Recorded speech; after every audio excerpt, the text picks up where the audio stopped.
आगे बढ़े सर। बिल्कुल सर। देखो बच्चों, अब इस फॉर्मूला जो सर ने जस्ट अभी बताया है उससे रिलेटेड हम एक बेसिक क्वेश्चन देखने जा रहे हैं। तो देखिए क्वेश्चन क्या दिया हुआ है, what is the D Broglie wavelength for helium atom at 300 kelvin. तो आपको हीलियम का एटम दिया हुआ है, उसको 300 केल्विन पर कितनी उसके पास डी ब्रोगली वेवलेंथ होगी।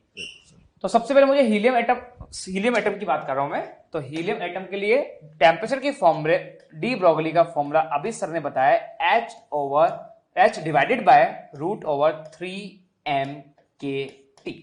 ठीक है सर। बस अब यहाँ पे हमको m पुट करना है, K हम जानते हैं और T दे रखा है क्वेश्चन में। तो H की वैल्यू होती है 6.62 इंटू 10 की पावर -34 SI यूनिट में, डिवाइडेड बाय, एक minute sir, divided by root में दिया हुआ 3 मास निकालना हीलियम एटम का, और हीलियम एटम का मास 4 times into mass of proton, 4 AMU बोल दीजिए, 4 इंटू 1.67 इंटू 10 की पावर -27 केजी में। हाँ बिल्कुल। तो बच्चों ध्यान रखना है 4 इंटू AMU लिखा हुआ है, 4 इंटू 1.67 इंटू 10 की पावर -27 लिखा हुआ है यहाँ पे। फिर आगे K दिया हुआ है आपको, कितना K हम जानते ही हैं पहले से ही, 1.38 इंटू 10 की पावर -23, और आपको टेम्परेचर कितना केल्विन में 300। तो ये बहुत ही बड़ी कैलकुलेशन है, इसको आप अप्रोक्सीमेशन में सॉल्व कर लेना। तो सॉल्व करने पर हमारे पास जो वैल्यू आएगी इसकी, वो आएगी अप्रोक्सीमेटली 0.072 नैनोमीटर के आसपास, 10⁻⁹ मीटर। बिल्कुल सर। ये होगी हीलियम एटम का लैम्डा। देखिए आप जब क्वेश्चन ऐसे सोल्व करेंगे ना तो कैलकुलेशन ऑब्वियस से ज्यादा मिलनी है। तो आप ऑप्शंस के अकॉर्डिंग देखें अप्रोक्सीमेशन में आप 10 की पावर में आंसर कहां आ रहा है, और मेनली 10 की पावर में ही चेंजेस होते हैं, मेनली 10 की पावर में ही चेंजेस होते हैं। तो पहले कोशिश करें 10 पावर में कैलकुलेट करने की, तो आपको आंसर डायरेक्टली पता लग जाएगा। आगे बढ़े सर। Yes sir. तो नेक्स्ट हम बात करते हैं क्वेश्चन की, और नेक्स्ट क्वेश्चन क्या बोलता है, if the kinetic energy of electron is same as the photon. Electron और फोटोन की काइनेटिक एनर्जी सेम है, कंडीशन दे रखी है, दोनों काइनेटिक एनर्जी सेम है, तो उसी कंडीशन को हम आगे लेके चलेंगे। Then what will be the ratio of their de Broglie wavelength. उनकी डी ब्रोगली वेवलेंथ का रेशियो क्या होगा।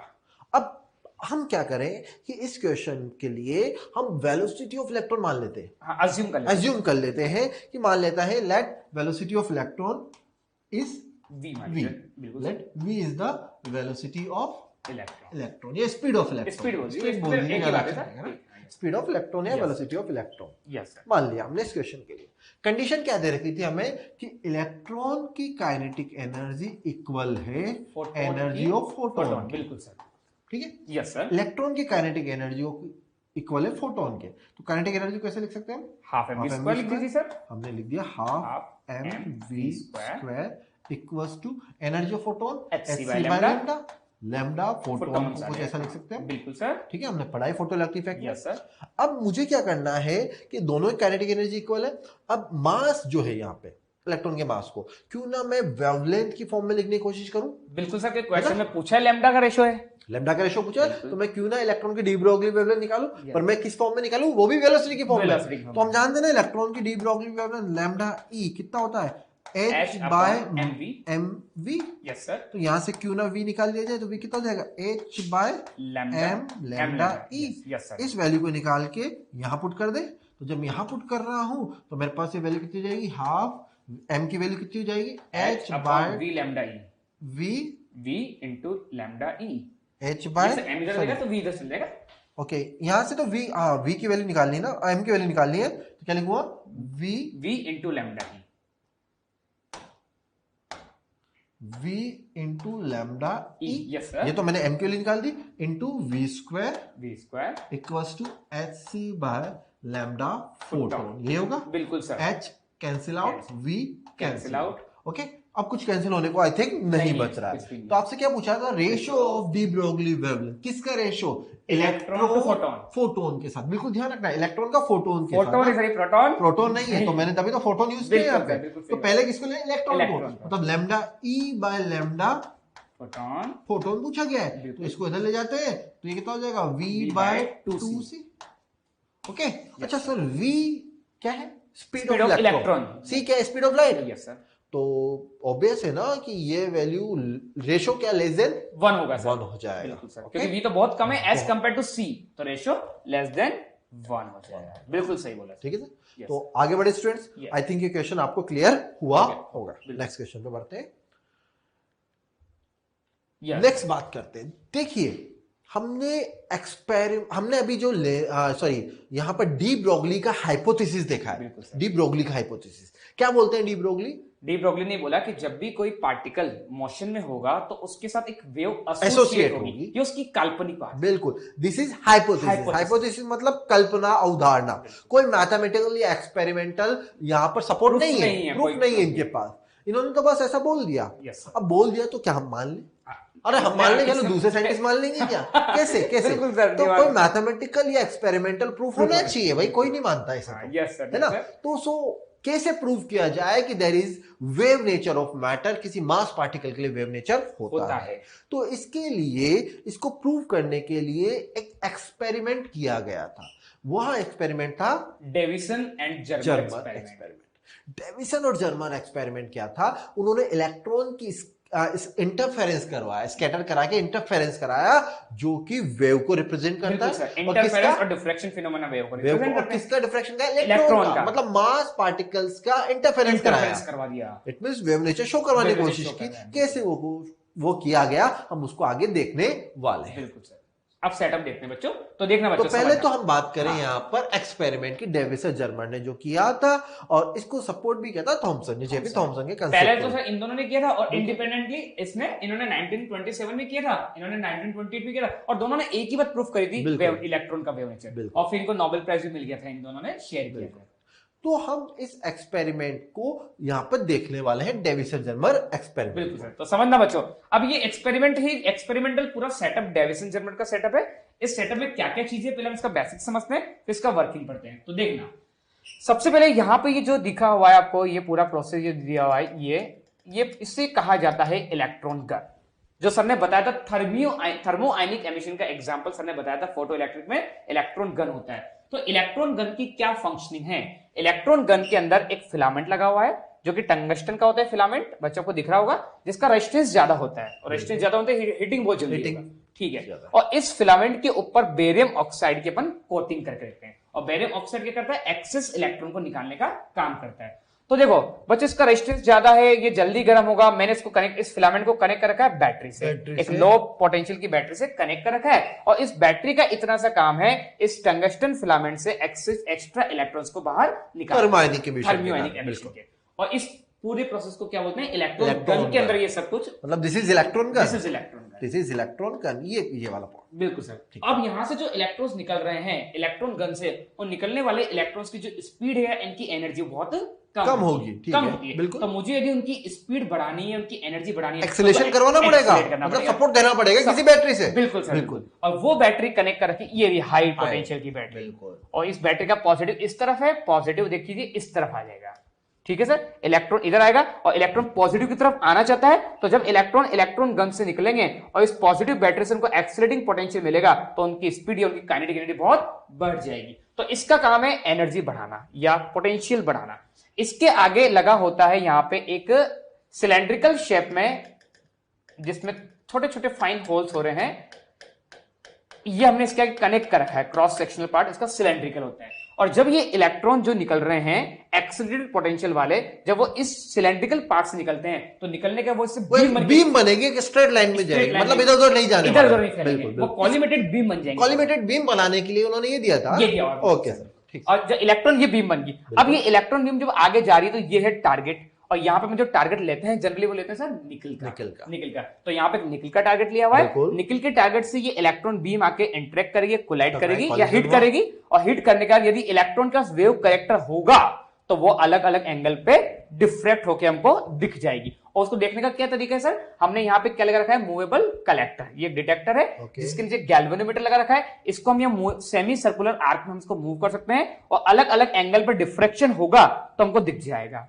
ठीक है सर। और इलेक्ट्रॉन को चूंकि हम देख तो सकते नहीं है, तो उसकी इंटेंसिटी उसकी करंट के बारे में हमको पता करना हो, तो नीचे क्या लगा रखा सर? गैल्वेनोमीटर। यदि गैल्वेनोमीटर में करंट ज्यादा होगी, इसका मतलब उस पर्टिकुलर स्टैंड पर इंटेंसिटी भी ज्यादा होगी। तो ये तो हो गया। और इस पूरे एक्सपेरिमेंटल सेटअप को हमने वैक्यूम चैम्बर में बंद कर रखा है। तो ये तो है डेविसन जर्मर का एक्सपेरिमेंटल सेटअप। क्या सर आप एक बार जल्दी से ब्रीफ कर देंगे सेटअप? तो उसमें एक काम करते हैं ना सर, इसको हम इस एक्सपेरिमेंट को ही एक ड्रॉ करने की कोशिश करें, क्योंकि वहां से काफी आसानी से स्टूडेंट्स को समझ में आएगा। बिल्कुल सर। ठीक है, तो ड्रॉ तो नहीं, हम इसी में एडिटिंग कर देते हैं थोड़ी।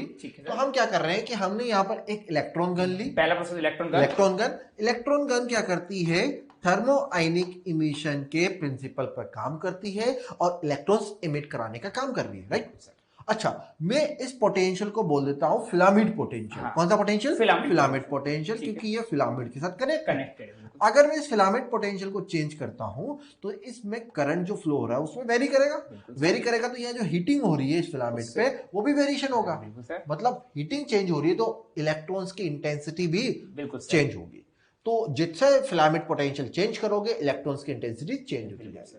अब इन इलेक्ट्रॉन्स की काइनेटिक एनर्जी को बढ़ाने के लिए हम एक एक्सीलरेटिंग पोटेंशियल लगा रहे हैं। तो ये हो गया हमारे पास एक्सीलरेटिंग पोटेंशियल। ये पोटेंशियल क्या करेगा, ये देखिए यहाँ पे पॉजिटिव टर्मिनल यहाँ कनेक्ट हो रहा है, तो इलेक्ट्रॉन्स को अट्रैक्ट करेगा, एक्सीलरेट कराएगा।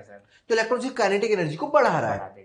तो जितना ज्यादा एक्सीलरेटिंग पोटेंशियल रखूंगा उतनी ज्यादा काइनेटिक एनर्जी चेंज होगी। बिल्कुल सर। तो क्या स्टूडेंट यहां से ये बात समझ सकते हैं कि अगर आप फिलामेंट पोटेंशियल को चेंज कर रहे हो तो इंटेंसिटी ऑफ इलेक्ट्रॉन चेंज हो रही है, और अगर आप एक्सीलरेटिंग पोटेंशियल को चेंज कर रहे हो तो एनर्जी, काइनेटिक एनर्जी चेंज हो रही है। यही हो रहा है। इन इलेक्ट्रॉन जो अलग अलग एंगल्स पे जा रहे थे, उनको एक स्ट्रेट लाइन, एक बीम के फॉर्म में ले जाने के लिए उन्होंने यहाँ पर क्या करा, एक सेटअप कनेक्ट करा, सिलेंड्रिकल शेप में था, जो इलेक्ट्रॉन्स की एक बीम बना देता है। इलेक्ट्रॉन बीम फॉर्म में आगे मूव करते जा रहे हैं। ये इलेक्ट्रॉन की बीम जा रही है जो हाई काइनेटिक एनर्जी की।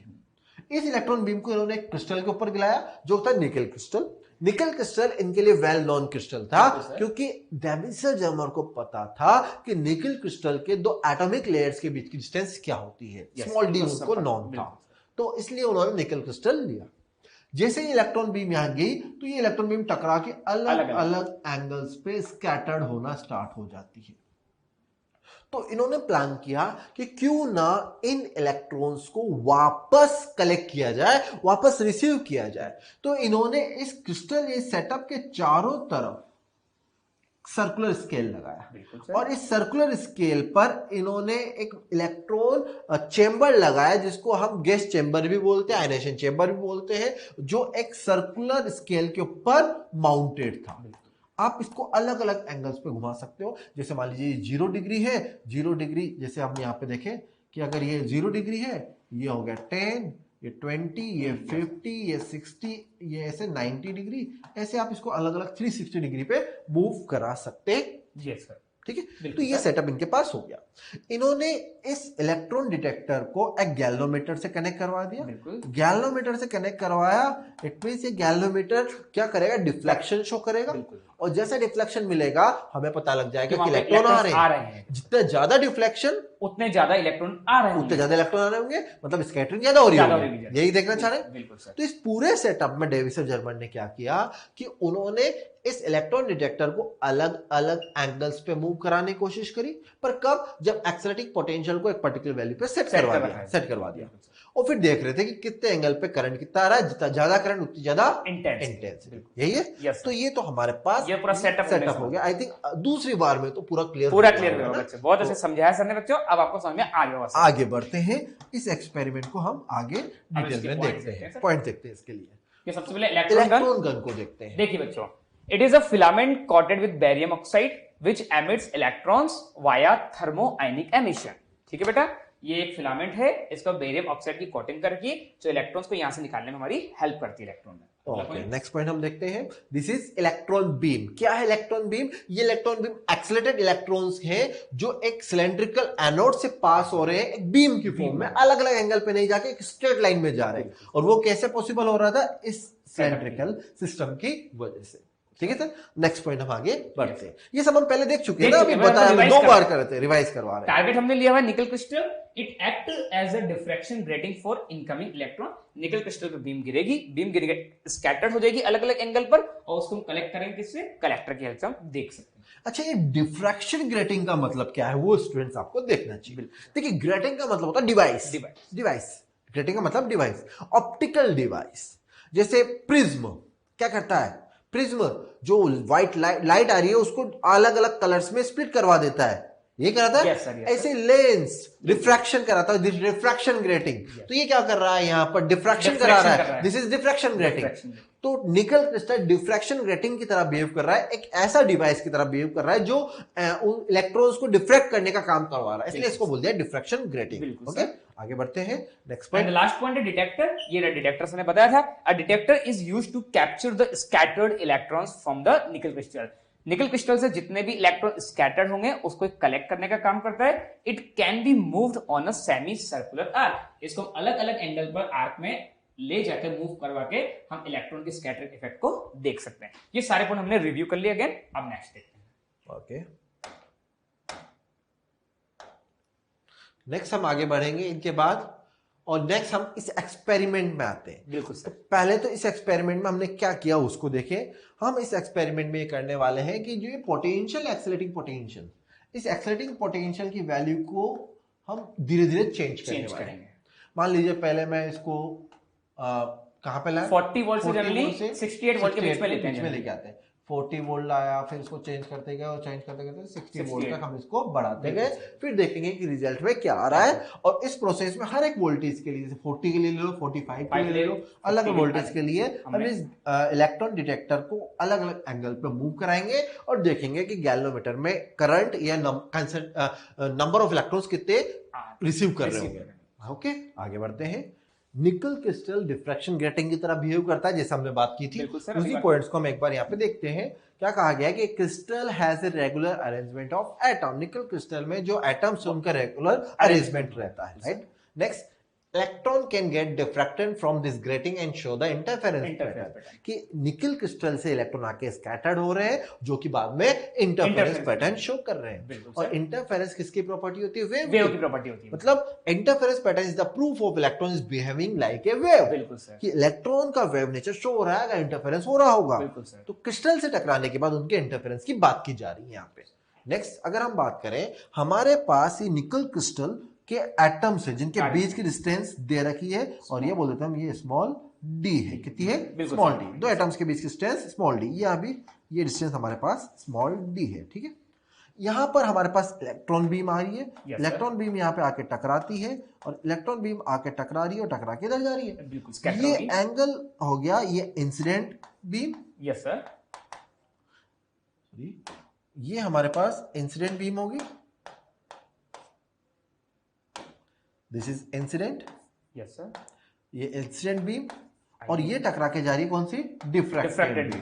दिस इज डिफ्रैक्टेड बीम, ठीक है। तो ये इलेक्ट्रॉन बीम आई और ये आके टकरा के निकल गई, स्कैटर्ड होगी। हमने बोल दिया कि ये जो डिफ्रैक्शन हो रहा है किस एंगल पे हो रहा है, फाई एंगल। हम इसको कंसीडर कर रहे हैं, दिस इज फाई एंगल, ठीक है सर। तो हमारे पास जो इलेक्ट्रॉन बीम आ रही है वो आके टकरा के डिफ्रैक्ट हो रही है। तो ब्रैग्स इक्वेशन एक होती है जो किसी क्रिस्टल से, स्ट्रक्चर से डिफ्रैक्शन को शो करती है। क्या होती है Bragg's equation, n lambda is equal to 2d sin theta. 2d sin theta, ठीक है, ये होता है। तो this is n lambda equals to 2d sin theta. तो आगे हमने यहाँ पे डिफ्रैक्शन देखा किसका, इलेक्ट्रॉन बीम का, क्रिस्टल की हेल्प से। अब जो हमारे पास एक्सपेरिमेंट था,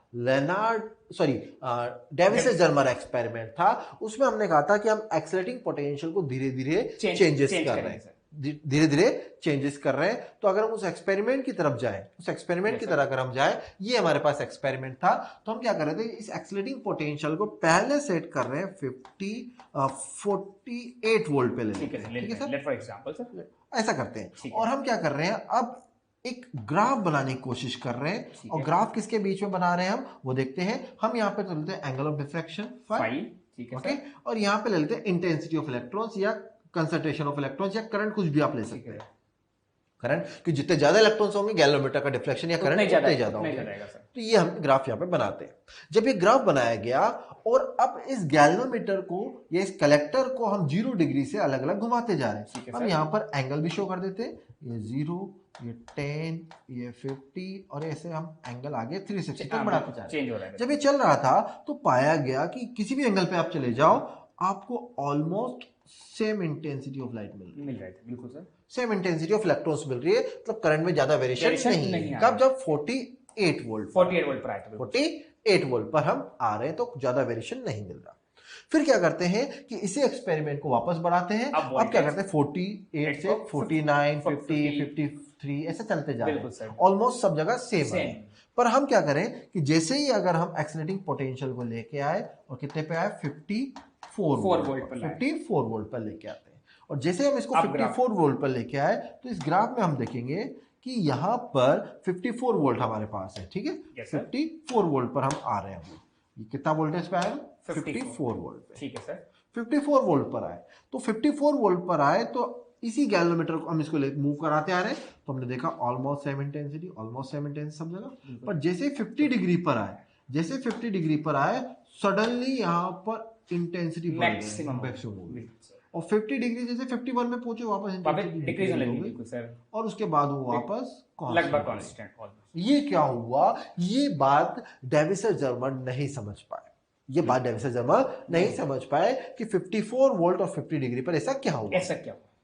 उसके पहले 49 पर भी कम थी, 51 पे भी कम थी, पर केवल इसी पर क्या हुआ कि सडनली इलेक्ट्रॉन्स के नंबर बढ़ गए, मतलब सडनली यहाँ पर डिफ्लेक्शन ज्यादा होने लग गया। डिफ्लेक्शन हो गया, बिल्कुल सर। ओके, क्या यहाँ तक बात समझ में आई? हम दोबारा इसको देखते हैं कि हम 40 वोल्ट से स्टार्ट करते हैं, 48 तक आए, 50 तक आए, तो ऑलमोस्ट सेम इंटेंसिटी, मतलब हर जगह लगभग सेम नंबर ऑफ इलेक्ट्रॉन टकरा के निकल रहे थे सब जगह से। पर 54 वोल्ट पर 50 डिग्री पर मैक्सिमम इंटेंसिटी हमें मिलने लग गई। इनको लगा कि हो सकता है कि 54 वोल्ट मतलब हाई वोल्टेज है, हाई वोल्टेज पे ऐसा हुआ तो और हाई करते, बिल्कुल हाँ, और हाई करते, फिर देखते हैं क्या मिलता है। तो इन्होंने 54 वोल्ट को और बढ़ाया और इसको 54 को बढ़ाकर 58 लगभग यहां तक आ गए। 58 तक जब ये आए तो इन्होंने इसी ग्राफ को वापस बनाने की कोशिश की। वापस ग्राफ इसके बीच में बना रहे हैं, वापस यही सेम ग्राफ आ रहा है इसके बीच में इंटेंसिटी और फाइव के बीच में, और इसको वापस मूव कराते जा रहे हैं, तो ये देखा तो ऑलमोस्ट वापस सेम ही आया लगभग। अरे ये क्या हुआ? वापस पोटेंशियल बढ़ाने पर भी सिमिलर ही आ रहा है। मतलब आपने केवल यहां से एक स्पेशल रिजल्ट मिला है, और वो स्पेशल रिजल्ट क्या था सर? 54 वोल्ट पर 54 वोल्ट लेने पर 50 डिग्री के एंगल पर आपको इंटेंसिटी मैक्सिमम मिल रहा है। मतलब एक ही कंडीशन पे कर रही है कि शायद जो इंटरफेरेंस है कंस्ट्रक्टिव होना चाहिए। बिल्कुल, केवल वो भी एक ही कंडीशन पे। तो ये तो कुछ ना कुछ वेवलेंथ प्रॉपर्टी और डिफ्रैक्शन को भी शो कर रहा है। डिफ्रैक्शन क्या कहता है कि एक मैक्सिमम मिलता है, बाकी सब उसके एम्पलीट्यूड कम होते हैं। सेंट्रल, अगर आप डिफ्रैक्शन पैटर्न देखोगे तो डिफ्रैक्शन पैटर्न एक सेंट्रल मैक्सिमा और बाकी एम्पलीट्यूड कम होते हैं, एक सेंट्रल मैक्सिमा बाकी एम्पलीट्यूड कम होते हैं। तो हमारे पास जो ये 54 वोल्ट पर ग्राफ मिल रहा था तो वो भी कुछ ऐसा ही तो आया था। ये आया, ये कुछ डिफ्रैक्शन पैटर्न को शो कर रहा है। और डिफ्रैक्शन तो प्रॉपर्टी किसकी थी? लाइट की, वेव की, लाइट की। मतलब इलेक्ट्रॉन बीम यहाँ पर वेव प्रॉपर्टी शो कर रही है। बिल्कुल सर। ओके, तो यहां तक इनको ये मिला, पर अभी भी कंफर्म नहीं थे, अभी भी ये कंफर्म नहीं थे। तो इन्हीं पॉइंट्स को हम आगे देखने वाले हैं। आगे नेक्स्ट स्लाइड में अगर हम इसको देखते हैं, नेक्स्ट स्लाइड में अगर इनको हम देखें, हम इसको डिस्कस कर चुके थे कि इलेक्ट्रॉन बीम आई, इलेक्ट्रॉन बीम आके ये डिफ्रैक्ट होके गई, डिफ्रैक्शन एंगल 5 पे, और हमारे पास Bragg equivalent 2d sin theta ये था। तो नेक्स्ट अगर हम आगे देखें तो ये जो पैटर्न आया था हमारे पास कब 54 वोल्ट पर, कब 50 डिग्री पर मैक्सिमम इंटेंसिटी। मतलब क्या लाइट यहाँ पर वेव की तरह बिहेव कर रही है? बिल्कुल सर, 100% कर रही है, पर अभी भी प्रूफ थोड़ी है। बिल्कुल प्रूफ नहीं है सर, अभी भी कर रही है। क्या कर रही है? ऐसा हो रहा है। तो क्यों ना इसको चेक किया जाए। अब तो डी ब्रोगली ने एक इक्वेशन दी थी, क्या इलेक्ट्रॉन के कोरस्पोंडिंग वेव नेचर होता है, होता है तो उसकी वेवलेंथ निकालते हैं। और हमने ब्रेग्स इक्वेशन भी चेक करी है, और ये ब्रेग्स इक्वेशन किसको रिप्रेजेंट करती है? वेव को, wave nature. This is wave nature, ये वेव नेचर को रिप्रेजेंट कर रही है। तो क्यों ना मैथमेटिकल एक्सप्रेशन निकालने की कोशिश की जाए। तो नेक्स्ट अगर हम एक्सपेरिमेंटल यहाँ पर रिजल्ट की देखने की कोशिश करें कि electron is a wave, electron is a wave, electron wave है, तो थ्योरेटिकल कांसेप्ट क्या कहता है उसको देखें कि 54 वोल्ट पर, बिल्कुल सर, डी ब्रोगली कांसेप्ट को अगर हम देखें तो using the de Broglie relation क्या कहता है? लैम्डा इक्वल्स टू 150/54, ये होता है ना? Yes sir. और यहां से जब कैलकुलेट किया गया तो लगभग कितना है सर? 1.67 एंगस्ट्रॉम। मतलब ये कौन सा कांसेप्ट है? डी ब्रोगली के ये कांसेप्ट है, मतलब पार्टिकल नेचर के कारण कि अगर इलेक्ट्रॉन का पार्टिकल नेचर है, ऑब्वियस है, तो पार्टिकल नेचर के कारण इलेक्ट्रॉन की वेवलेंथ ये मिल रही है। तो फिर वेव नेचर के कारण क्या आती है वो देखें। वेव नेचर के कारण एक्सपेरिमेंटल रिजल्ट क्या कहता है हमें कि निकल क्रिस्टल के लिए अगर हम देखें डी की वैल्यू, क्योंकि हमने कहा था कि डेविसन जर्मर के लिए निकल क्रिस्टल कैसा था? वेल नोन क्रिस्टल था, उनको पता था डी क्या होता है। तो यहां से हमारे पास फाइव कितने डिग्री में डिफ्रैक्शन? 50 डिग्री हमने देखा था। तो using Bragg equation n = 2d sin θ = n lambda, ये होता है। तो यहां से हम क्या करें, लैम्डा जो निकाला वो अप्रोक्सीमेट 2d sin phi, हाँ ये है ना सर? तो 2d sin phi equals to n lambda अगर हम यहाँ लेते हैं, सॉरी 2d sin थीटा ही लेंगे, थीटा लेंगे 2d sin थीटा ही लेने वाले हम यहाँ पे, तो 2d sin थीटा हम यहाँ पे लेते हैं, 2d sin theta equals to n lambda, first order तो n इक्वल्स टू 1 ले लेते हैं फर्स्ट ऑर्डर के लिए। आपको d की वैल्यू पता है 0.9, तो यहाँ से वेवलेंथ कैलकुलेट की कितनी है एक्सपेरिमेंट में 1.65 एंगस्ट्रॉम, और यही हमारे पास, और ऑलमोस्ट थ्योरेटिकल पार्टिकल नेचर भी ये बता रहा था, मतलब पार्टिकल नेचर भी यही बता रहा है और वेव नेचर भी यही बता रहा है। Yes sir, it means de Broglie की बात प्रूफ हो गई, yes, सही हो गई, डी ब्रोगली की बात सही साबित हुई। जो डी ब्रोगली का हाइपोथेसिस था, जो उन्होंने पार्टिकल नेचर से बोला था, क्या कहा था उन्होंने डी ब्रोगली ने, there is wave nature associated with mass particles, wave nature associated with mass particle, this wave is known as matter wave, और उनकी वेवलेंथ को डी ब्रोगली वेवलेंथ का था, और यही कैलकुलेशन करके निकाला था। बिल्कुल सर, ये था ना lambda equals to under root of 150 by v, ये तो कैलकुलेट किया था। तो वहीं से तो हमने पार्टिकल नेचर के एसोसिएट जो वेवलेंथ थी वो निकाली, पर वेव नेचर के अकॉर्डिंग जो निकाली वो भी सेम आ रही है। इट मींस डी ब्रोगली की बात बिल्कुल सही है, ये ना। इसका मतलब ये हो गया सर कि पार्टिकल के साथ भी वेव नेचर एसोसिएट होता ही है। बिल्कुल, यस, और ये जो पार्टिकल्स होंगे सब एटम को छोटे पार्टिकल्स ऐसा के देखा गया है, लार्ज पार्टिकल के लिए अपन ऑब्जर्वेबल नहीं कर सकते। और ये एक्सपेरिमेंट केवल इलेक्ट्रॉन्स के लिए किया, इलेक्ट्रॉन्स के वेव नेचर को। आपसे पूछा जाए कि डेविस जर्मर एक्सपेरिमेंट कौन से पार्टिकल के वेव नेचर को शो करता है, तो इलेक्ट्रॉन के, बिल्कुल ध्यान रखना है। अच्छा, इंपॉर्टेंट रिजल्ट क्या है यहाँ पर? यहाँ पर इंपॉर्टेंट रिजल्ट हमारे पास ये है कि जब एक्सेलरेटिंग पोटेंशियल को 54 वोल्ट पर रखा गया तो 50 डिग्री डिफ्रैक्शन एंगल पर मैक्सिमम इंटेंसिटी मिली, जो कि कंस्ट्रक्टिव इंटरफेरेंस को शो कर रही है। बिल्कुल, ये इसे सबसे इंपॉर्टेंट पॉइंट यहाँ से एक्सपेरिमेंट में नीट या मेडिकल एग्जाम के पर्पस से, हाँ बोर्ड के पर्पस से ये एक्सपेरिमेंट थ्योरेटिकल बहुत इंपॉर्टेंट सकता है। ओके, तो आई थिंक अब डेविस जर्मन ने डी ब्रोगली की बात को सही साबित कर दिया, और इसी एक्सपेरिमेंट के बाद तो हमने इलेक्ट्रॉन माइक्रोस्कोप पढ़ना स्टार्ट कर दिया, माइक्रोस्कोप बना दिया था, इलेक्ट्रॉन माइक्रोस्कोप बनाया था, और डी ब्रोगली को नोबेल प्राइज भी मिला था, इसी एक्सपेरिमेंट, क्योंकि यहाँ पर इनको थ्योरेटिकल हाइपोथेसिस प्रूफ हो गया था। ओके, तो आगे बढ़े सर। बिल्कुल सर, आगे बढ़ते हैं ऑप्टिकल माइक्रोस्कोप या ऑप्टिकल रेजोल्यूशन। ठीक है, स्टार्ट करें सर।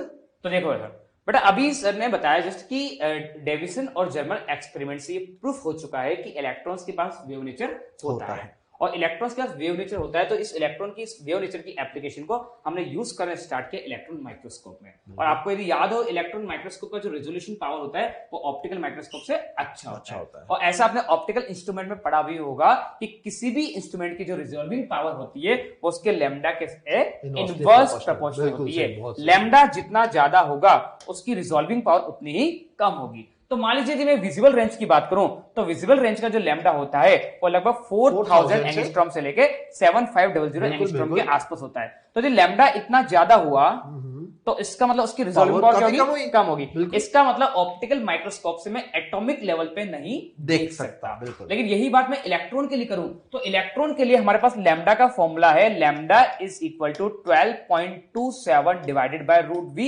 एंगस्ट्रॉम। इसका मतलब मैं वी की वैल्यू को चेंज करके लैम्डा को चेंज कर सकता हूं क्या? तो इलेक्ट्रॉन के लैम्डा को हम कम कर सकते हैं, वोल्ट एक्सीलरेटिंग पोटेंशियल को बढ़ा काफी ज्यादा। तो यदि एक्सीलरेटिंग पोटेंशियल बहुत ज्यादा कर दिया जाए तो इलेक्ट्रॉन का लैम्डा कम हो जाएगा, और इलेक्ट्रॉन का लैम्डा कम हो गया, लैम्डा कम तो रिजॉल्विंग पावर क्या होगी? ज्यादा। और जब रिजॉल्विंग पावर ज्यादा होगी तो एटॉमिक लेवल पर मुझे देखना है तो कौन सा माइक्रोस्कोप बेस्ट होगा? Obviously electronic microscope. तो इलेक्ट्रॉन माइक्रोस्कोप की रिजॉल्विंग पावर ऑप्टिकल माइक्रोस्कोप से बहुत ज्यादा अच्छी होती है, क्योंकि इलेक्ट्रॉन माइक्रोस्कोप में हम एक्सीलरेटिंग पोटेंशियल बढ़ाकर उसकी वेवलेंथ को कम कर सकते हैं। वेवलेंथ कम करने से आपकी रिजॉल्विंग पावर बढ़ जाती है। तो बेटा यही पॉइंट लिखे हुए हैं, एक बार को रीड कर लेते हैं जल्दी से। Limit to which we want to see is determined by the wavelength of light used by optical instrument. ये इनकी लिमिट है, ठीक है sir. Wavelength of light is 4000 angstrom to 7500 angstrom. Visible spectrum की बात की जा रही है, and hence we cannot see at atomic scale using visible because power कम हो जाएगी ऑप्टिकल माइक्रोस्कोप के लिए। But electrons accelerated with high voltage can have wavelength of the order of 0.1 to 10 angstrom, और ये विजिबल के कंपैरिजन में lambda इतना कम हो गया and can be used to see the details of atomic scale, क्योंकि इस केस में इलेक्ट्रॉन की रिजॉल्विंग पावर बहुत ज्यादा बढ़ गई, और बहुत ज्यादा बढ़ गई तो एटॉमिक लेवल पर अपन आराम से देख सकते हैं। मतलब ये कह सकते हैं ना सर कि हम एटॉमिक लेवल पे देखने के लिए इलेक्ट्रॉन माइक्रोस्कोप प्रेफर किया जाएगा। जो डीएनए देखना है, डीएनए बिल्कुल इतनी स्मॉल स्ट्रक्चर होती है, पिकोमीटर के ऑर्डर बिल्कुल की होती है। बिल्कुल तो यदि मुझे उसको देखना हो तो ऑप्टिकल इंस्ट्रूमेंट इसको देख नहीं पाएगा। आप तो सर बायो में भी आ गया डीएनए देखने के लिए। Yes, क्या sir. बात है सर, आगे बढ़ते हैं। And the last point है, this is the basis of electron microscope to see the detailed structure of atoms. Atom को जैसा देखना आपने हो, कहा भी बिल्कुल सर, molecules molecules की स्टडी करनी हो, crystals का अरेंजमेंट देखना हो, and Shells cells को देखना हो, DNA लेवल पे आप बात करें। इलेक्ट्रॉन माइक्रोस्कोप की हेल्प से आराम से देख सकते हैं। This is optical resolution, right.